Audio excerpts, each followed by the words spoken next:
Good morning, good evening, good afternoon, ladies and gentlemen. My name is Mr. Irrelevant, and welcome back to Mr. Irrelevant Plays.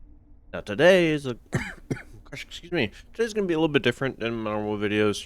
Lately it's been reviewing ships, discussing, like, what my opinions and what my opinions are of them, and so on.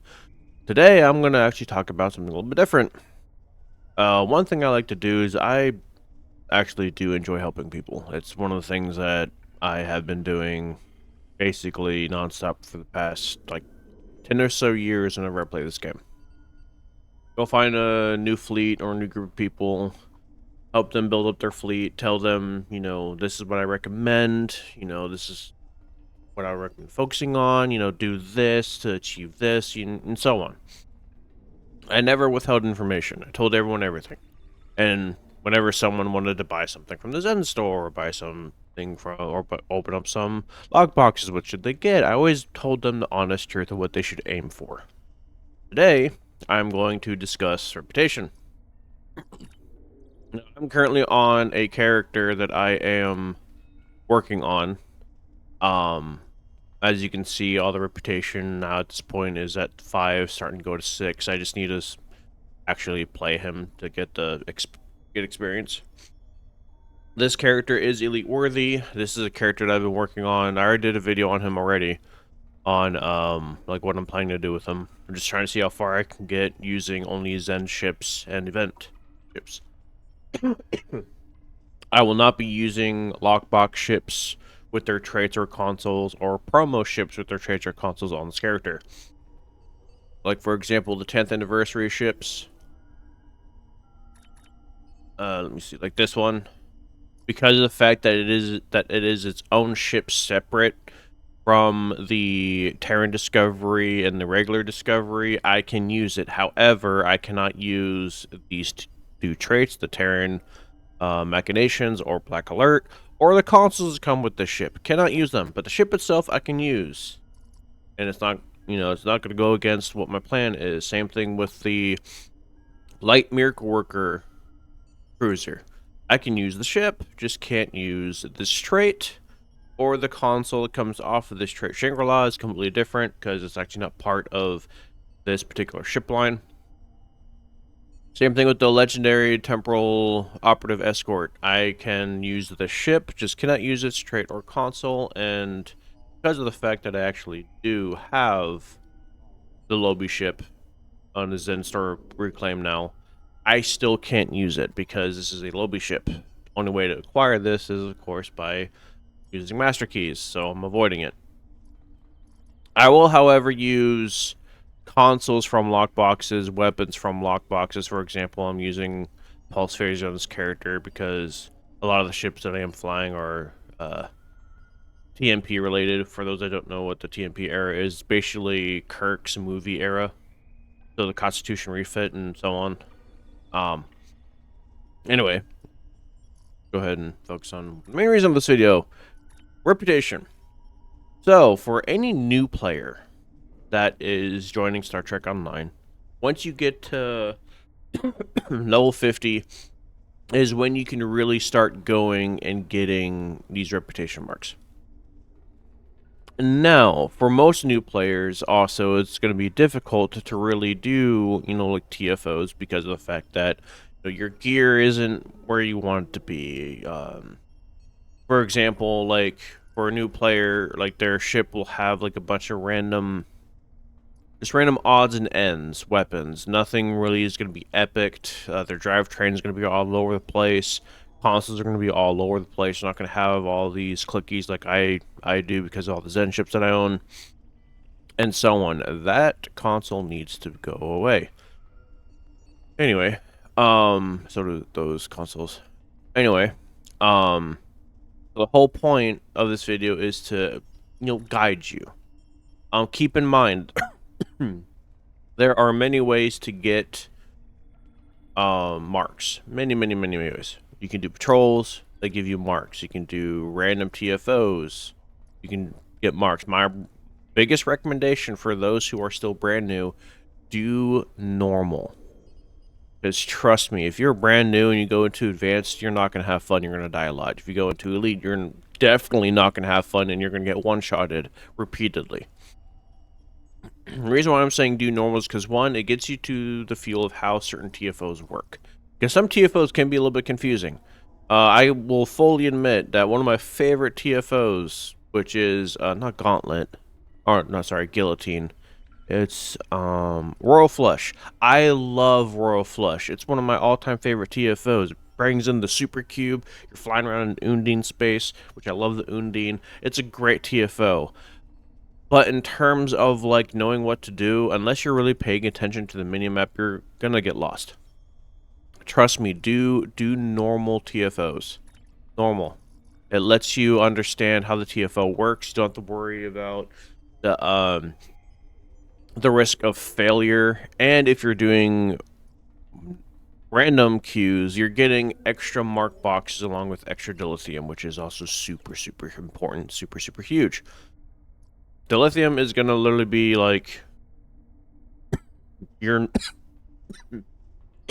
gosh dang it, like your number 1 resource in this game.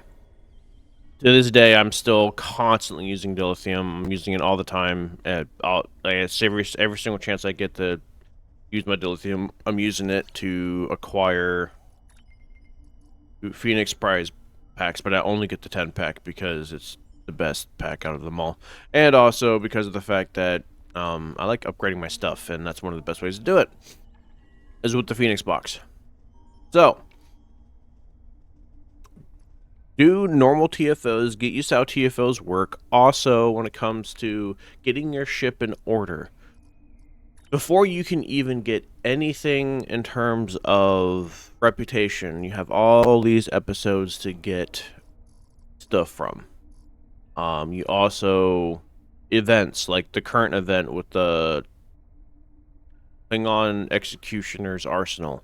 If you are doing the event and you still have time to complete this event. These weapons are absolutely fantastic, and they will help your build tremendously, especially if you're using Disruptor. These are absolutely amazing. I've been using them a lot on my main character. The only reason why I'm not using it on this character is because this character is pretty much only has phasers. And that's pretty much it. That's literally all he has. Is phasers. So, yeah. But in terms of, like, would I switch to Disruptor on this character? Oh, absolutely. I'm actually probably planning on it. Just because of the fact that, it's that good. They're really strong. Now, back to the missions subject. Not TFOs. Missions, please. There we go. So you have all these story arcs to go through. Each one gives different rewards. For example, I will use Future... No, it's New Frontiers as a primary example. Beyond the Nexus, if I remember correctly, gives you one of the best phaser weapon sets that you can acquire. I only recommend getting the console, Omni-Beam, and turret, and using the 2-piece. The torpedo's pretty crap.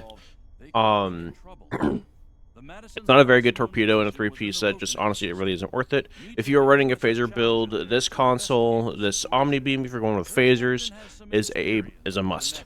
If you're running cannons, the Omni-Beam and the turret, of course, but if you're running just beams, console, phaser, you slap them on your ship in the engineering slot, which I don't have on this character because I'm doing something very specific, and then you put the Omni-Beam in the back of your ship. Always throw the Omni-Beams in the back part of your ship. Always. For Disruptor, there is... also on this one, Bushfire. Luckily, you only have to do this once. You get the console from just completing the story in general, and then you can choose one of these, weapons. Get the Omni-Beam. This 2-piece is also extremely good for a Disruptor. So if you're running a Disruptor build, console, Omni-Beam, throw it on your ship, which they're both engineering consoles, so they both go right here, and then Omni-Beam in the back. There you go. That's very, very, very important. The more pretty much the way that it works is you run as many Omni Beams as humanly possible, which you can only run 3. A weapon set, so something like the Pavin Omni Beam, because part of the weapon set, the Proto Star Phaser Omni Beam, weapon set Omni Beams go there, and then non-weapon set Omni Beams. So, for example, this one that I have right here is not part of a weapon set. It's, in quotations, a crafted or lockbox Omni Beam. It's not part of anything. You can equip that one as well. And then you get the kinetic cutting beam from the Terran Task Force reputation. There's your 3 Omni Beams. Now, not every build is going to, you're going to want to run the kinetic cutting beam with it, because, when you're running Can Scatter Volley build or rapid fire or what have you, you're generally not going to be running the kinetic cutting beam. Now, when it comes to more of these episodes, there are tons of rewards for these episodes. Some new episodes are really worth doing because of the rewards that you get. Some old ones are worth doing because of the rewards that you get. Like, there's a Delta Quadrant mission, if I remember correctly, somewhere in here, that gives you personal traits. And the personal traits are actually pretty good. No, wait, I think it's in the Iconian War, now that I think about it. Let me see, which one is it? I don't think it's this one. Nope. This one. Nope. This one. Nope. Oh, this one's worth doing because, oh wait, no, not this one. I know that there's one that you can get where you get a fleet summon. This one! Here it is! This mission, which is House Peg, gives you 2 personal traits and 1 starship trait. I recommend doing this one because your energy weapons deal additional damage based on how close you are to the target, which is huge. Your ranged weapons deal additional damage based on how close you are to the target. Both ground trait and space trait, which are really, really good to grab, especially if you're a free player. These traits are fantastic for you. They'll increase your damage depending on how close you are to the target, which also can be dangerous because of warp core breaches, but don't worry, I'll get into the workaround with that one too.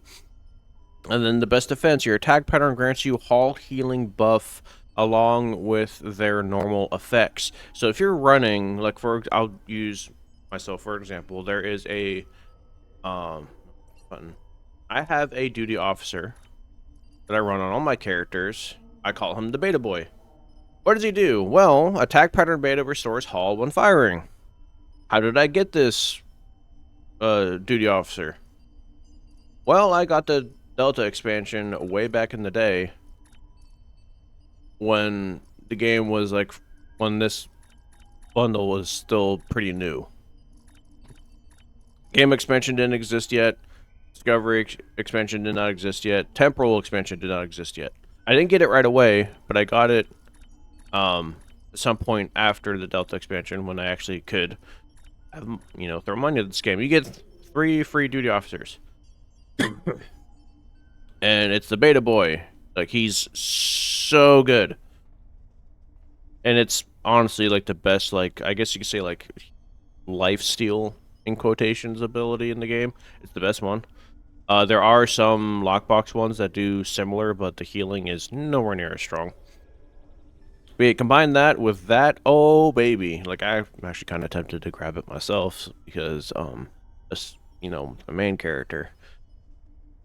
Fun things can be had with that. Anyway. So, like, there are a lot of things you can do with these missions. Do not skip them.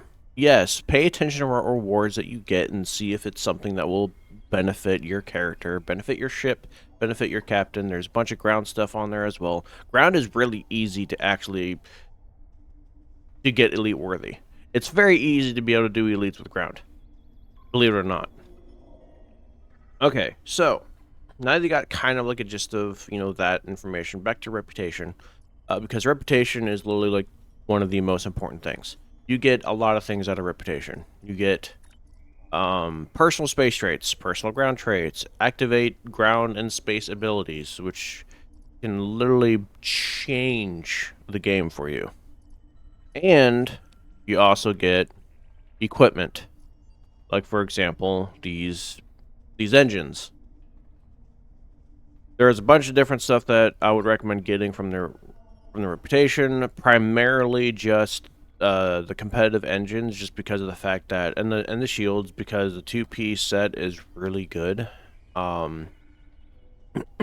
That's just what I would recommend. Unfortunately, when it comes to getting the competitive reputation up there, it's difficult. Now let me explain.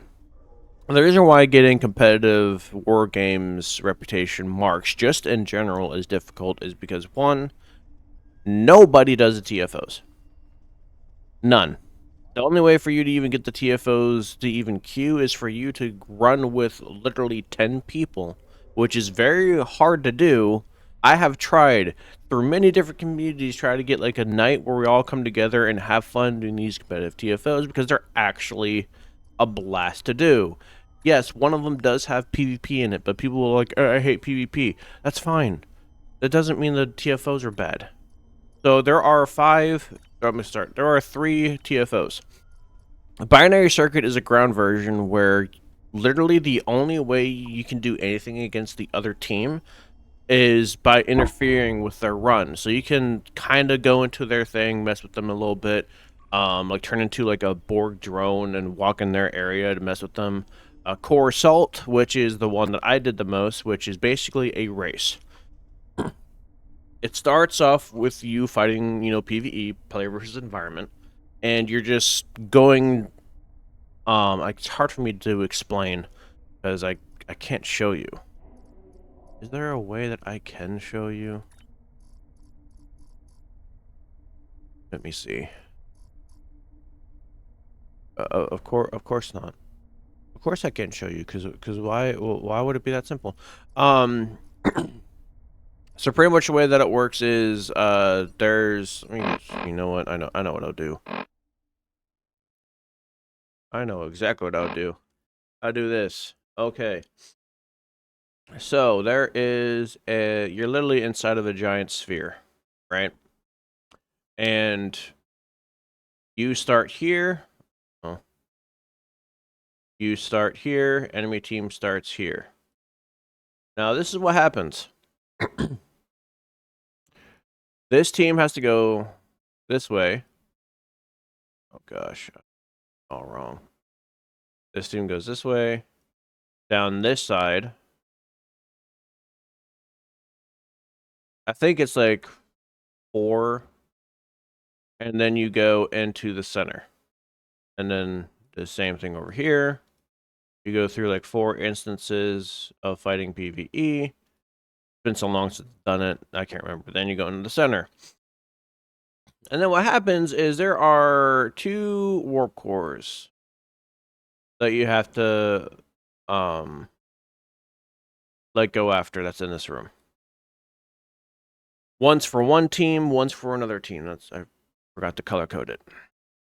So you go down these runs, and then you go straight to the warp core. Now, keep in mind, this center area is completely open. So if you run in here, you go straight to, your warp core. Let's say, like, this is your warp core. You can go straight to here and defend it from the enemy team from destroying it, and vice versa.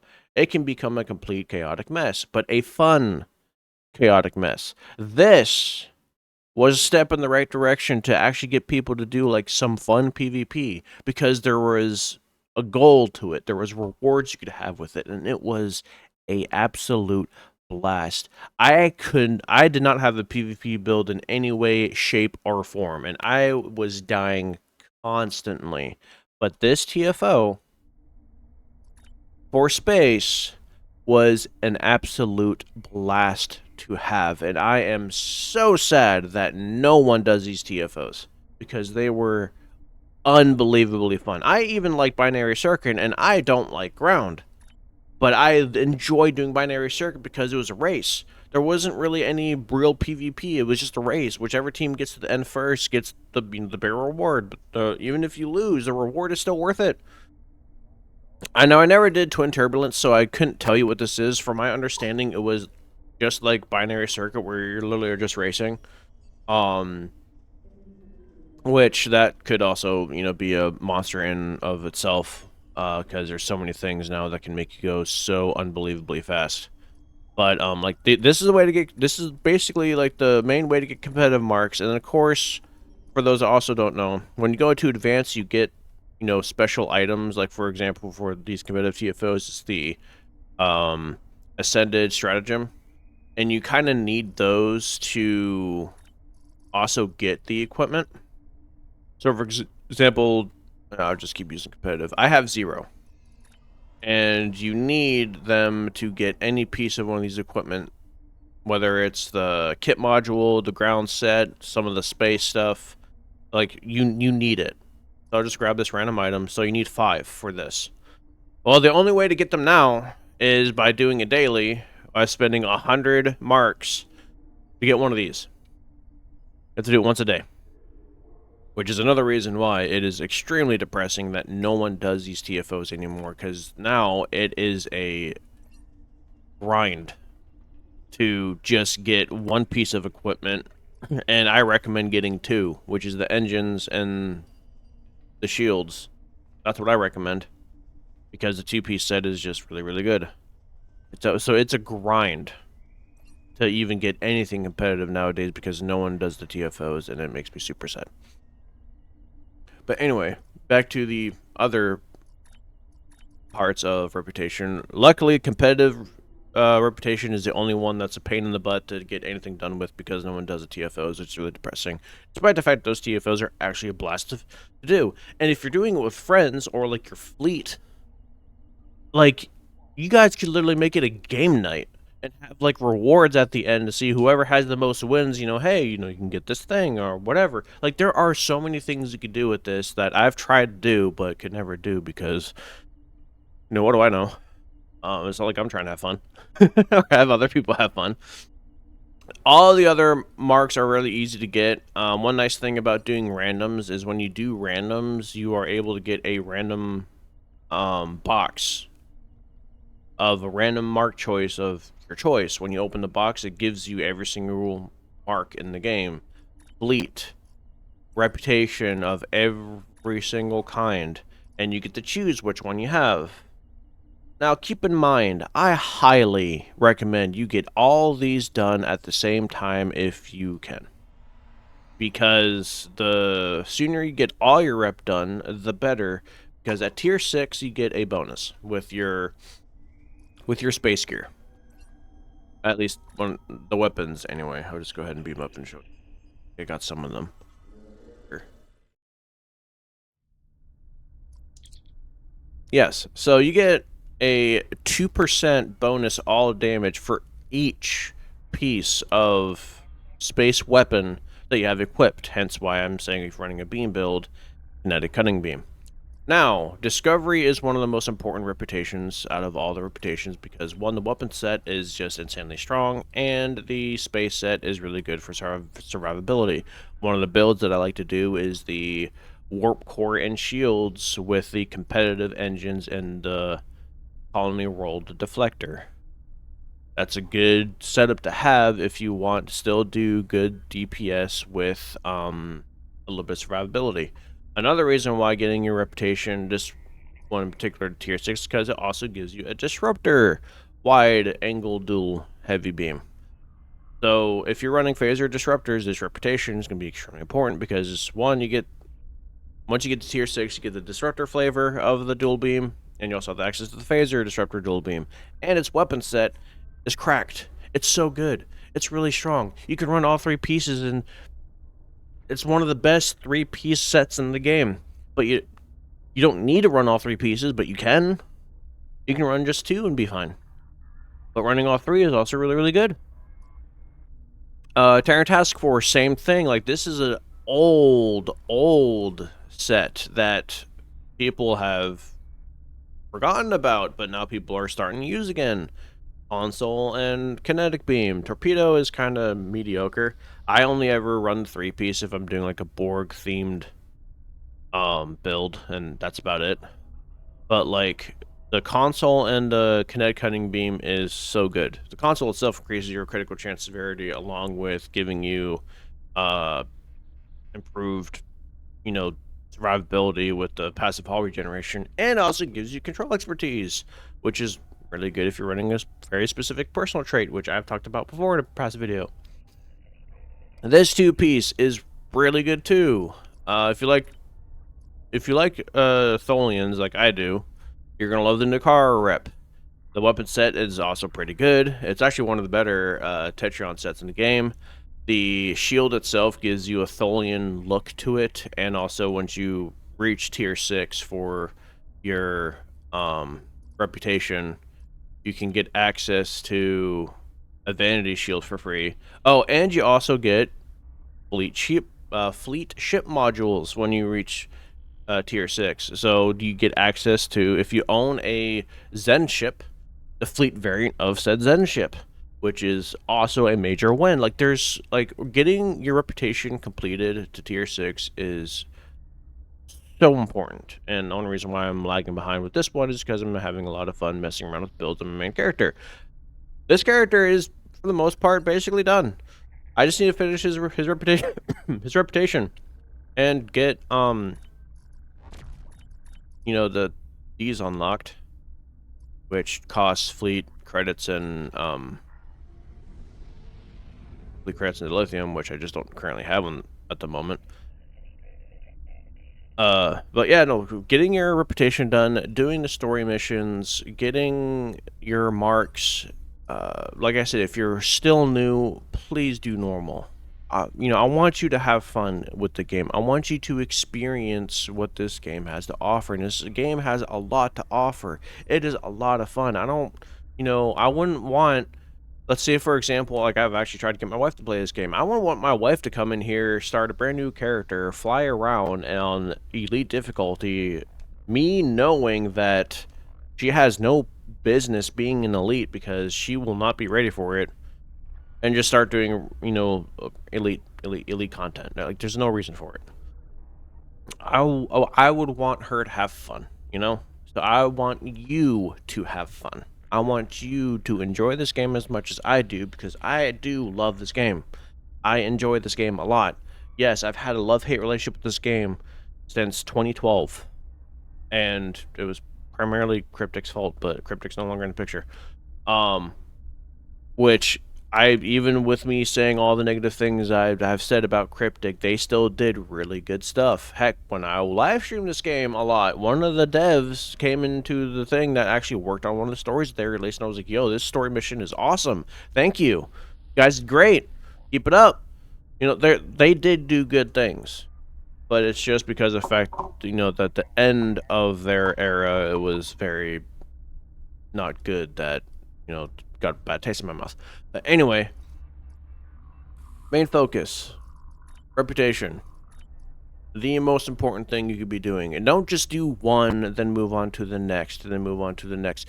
Do them all at once, because it's going to take you a long time on a fresh character to get all this to tier 6. Luckily for me, it takes me half the time, because once you get it to tier 6 on one character, if you decide to make another character, you can get a special upgrade for each one of these, which one cuts the time in half of how long it's going to take for you to get these completed. Also, you can get an upgrade, which I can't show you, unfortunately, which cuts the cost of these items in half. So normally this would have taken, I think 10 of these. Well, not anymore. It would have taken double of everything. Not anymore, because I completed this reputation on my main character forever ago. And not only does it take half the time for me to get it to tier 6, which this is, I think, one upgrade away, or something along those lines.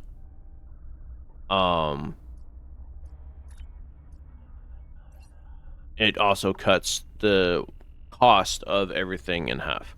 They're literally getting a double bonus. Getting things to tier 6, you get a bonus for the space weapons, where you gain additional 2% damage. You get another flavor of an energy type for whatever it is that you're wanting to fly. You gain fleet modules, you gain Captain Retrain tokens for free, you gain vanity shields to make your ship look pretty, depending on which vanity shield you'd like to run. Like you gain a lot when it comes to reputation, and I highly, highly, highly recommend getting it. And I do also highly recommend, if you are new, to do normal, because when it comes to normal TFOs, you actually don't have to worry about failing the TFO too much, because the optional objectives are optional. When you go into advanced, some of them become mandatory. Then when you go into elite, practically all of them become mandatory. And also, the higher the difficulty, the stronger the foe. They have more health, do more damage, and so on. And I want you to have fun. I want you to enjoy this game as much as I do. There are still tons of people out there that are meta chasers that will do everything that they can to just push the meta and do only the meta. Where me, I'm satisfied where I'm at. I don't need to do some absurd amounts of damage or whatever. I am totally having fun. I am memeing at this point. Heck, I took the legendary bird of prey and turned it into a tank just for lulz. And I'm planning on doing that again soon with all the new stuff that I have now. Anyway, so look forward to that. And I've been talking about it lately. But yeah, no, like, do normal TFOs. Learn how the TFOs work. Once you get enough of your reputation gear, once you get enough of the mission gear, once you get yourself set to a spot where you feel more comfortable and you can feel like you're doing better, then move on to advanced.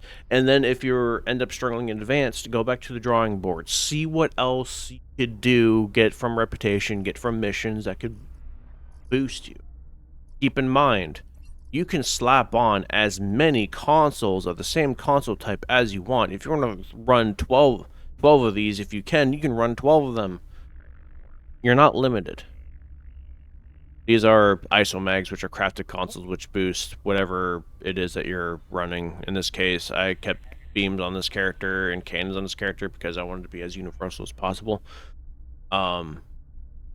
Because y'all have seen my frustrations when it comes to, my main character.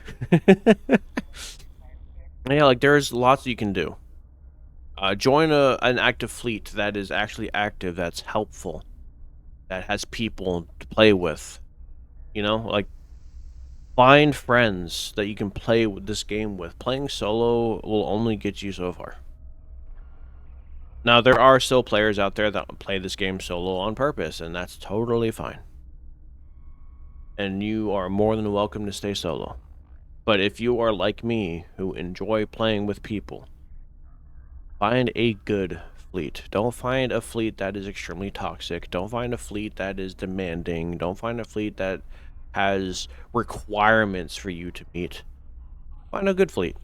A relaxed fleet. It's hard to come by nowadays. Like, finding a fleet that has an active Discord. Now, I do know that a lot of players don't like Discord, but finding a fleet that has it, like, for me, I have been in so many fleets that most of them don't even exist anymore because I've been playing this game since 2012. But finding one that is active, that is willing to, like, listen, or like, this is me where I'm at, that's willing to listen, to understand that, I've been playing this game a hot minute. I know what I'm talking about. I know, like, good builds. I know bad builds. I know what you can and cannot do. Like, I know my stuff, and all I want to do is just help them improve.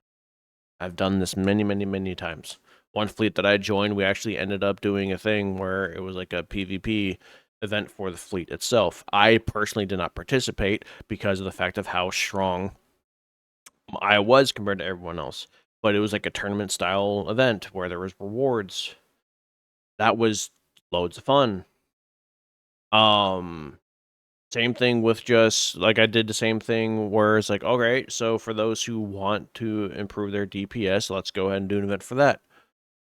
Y'all have like a week to improve your DPS, or a month to improve your DPS. We'll do a thing where we see where you're at now, and then at the end of the week or the month, depending on how things go and what is going on in life, You know, whoever improved the most, there you go. Did the same thing with tanking and so on. Like, there's so many things that I've done to try to incentivize, you know, to get people to want to improve, to enjoy the game more, because there's so much more to the game than just doing the bare minimum, and the bare minimum is not good.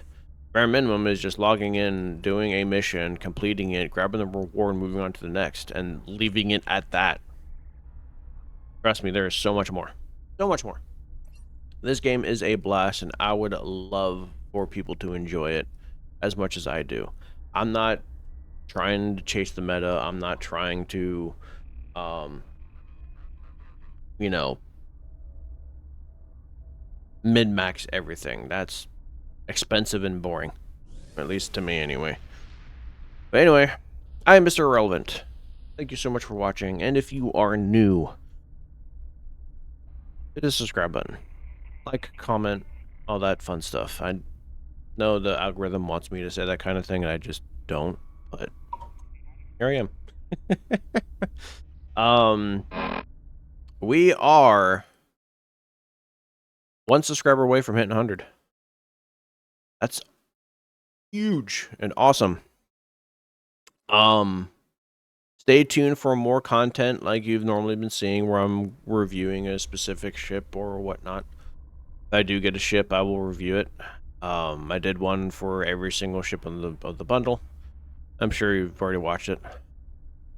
And stay tuned for future content. More Yu-Gi-Oh! Master Duel videos are being released. Got some editing to do with those.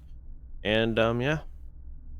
I'll see you all in the next video. Anyway, God bless, and I hope you guys have a wonderful and fantastic day.